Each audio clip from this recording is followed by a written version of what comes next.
When I was at my weakest, alone, cold, at night in the car, screaming before I had reconstructive surgery at my joints, I was my strongest.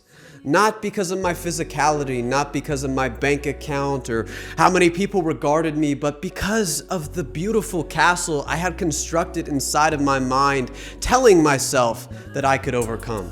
And going my whole life of 20 years and never having my physical nature taken away from me, I took for granted what really made me powerful. I thought that it would be my muscles, my speed, my strength, my wit. But when I was faced with reconstructive surgery, I had to think to myself, am I weak? Am I alone? Should I just give up and give in to this will, this pressure to take away my physical tools? And that is where I found these opportunities, these rituals of power where I was able to wash myself in self-belief, to be able to construct these castles, to be able to face this very long, arduous process of recovery. And I would drive late at night, and I would roll the windows down and experience the cold, and I would scream like a delusional person, I will overcome. I am the best. I can do it.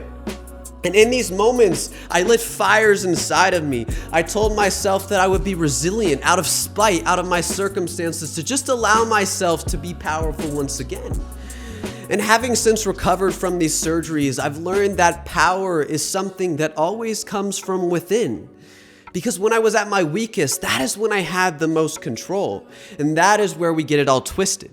Because society wants you to believe that power must come with an objective. Because we are all driven towards this course of making money or achieving this goal or getting this degree or making other people feel satisfied. But that is what keeps them powerful. That is what keeps them in a position where they are able to control the means and material of your life. Because if power is attached to nothing, then the individual has the control. And if we have the control, then we do not have to bend our wills to the way that a structured and modern society tells us to live. I ask of you to examine the ways that power comes into your life. Maybe it's this degree that you're supposed to get. Maybe it's the job that you're supposed to work. Maybe it's the religion, the sexuality, the ways that you're supposed to see the world. Who has built this for you? How did this come into your mind? And once you start to ask these questions, you begin to understand how powerless we all really are. Or rather, that these ideas of power that have been pushed into our head are just a means of control as opposed to an exercise of action on our own lives. And this is where you must experiment and find your own rituals of power, because where you find success within your soul is the birthplace of independence. And through this independence, you are better able to exercise control in your pursuit of happiness as you explore through our chaotic nature of life.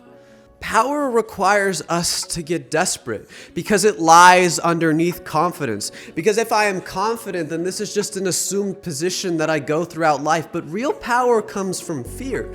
Because when you are at your weakest, that is when you challenge your character. That is when you're able to put to test the heart that you have spent your entire life developing.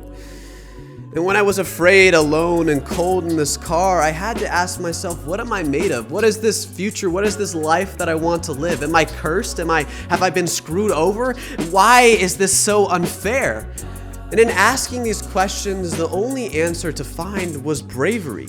And in bravery, you are better able to find peace, because the reality is that we live very uncertain and very scary and terrifying lives. There is a fear of homelessness, a fear of weakness, a fear of disease, a fear of death that we are faced with daily. And with all these fears and terrors of existence facing us, how are you truly able to exercise independence if you are never able to be desperate?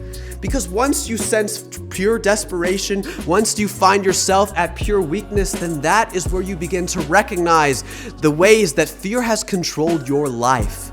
Because fear is weaponized against us. It keeps us workers. It keeps us in school. It tells us how to live our day to day. And once you begin to accept this and to step into that water, you push back. When you strip away what you can look like and what you can do and who you are left with the raw materials to construct yourself. And this reconstruction takes course over our entire lifetimes. But so many of us are not used to that feeling. We never get to experience this dead-end part where we have to look inside and say, what are we made of? But every ancient culture before us had these visions, these quests, these rituals into manhood and womanhood and human experience that taught us how to survive. It taught us how to face adventure and to adapt into the wills of life. But now that we are born into relative comfort and born into commodification, we are never faced with these rituals, and instead we have to pursue them ourselves.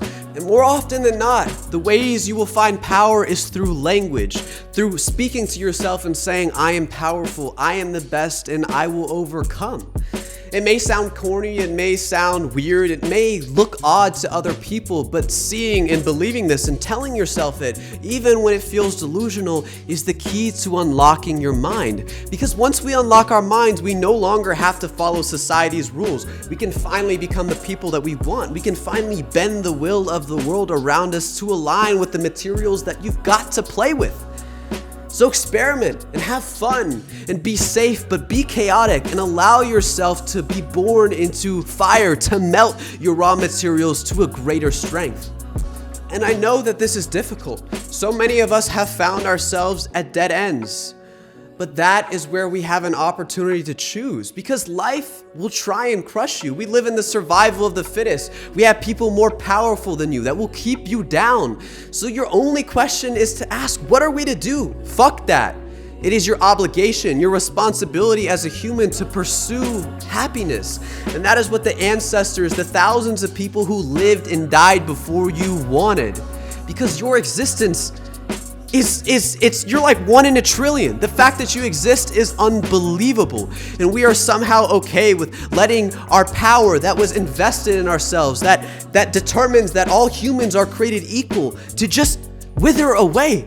Because we are not treated as equals. We are treated as the weak. But in weakness, that is where we discover our true strength. Because humans, we were never these giant creatures that could live forever or had this degree of perfection. We were flawed monkeys with big brains. But that is what allowed us to construct the castles and mental structures to overcome obstacles. And that is what I did with my surgery. That is what I did with my baptism. That is what all of you will do with your rituals of power to live the life that you truly desire.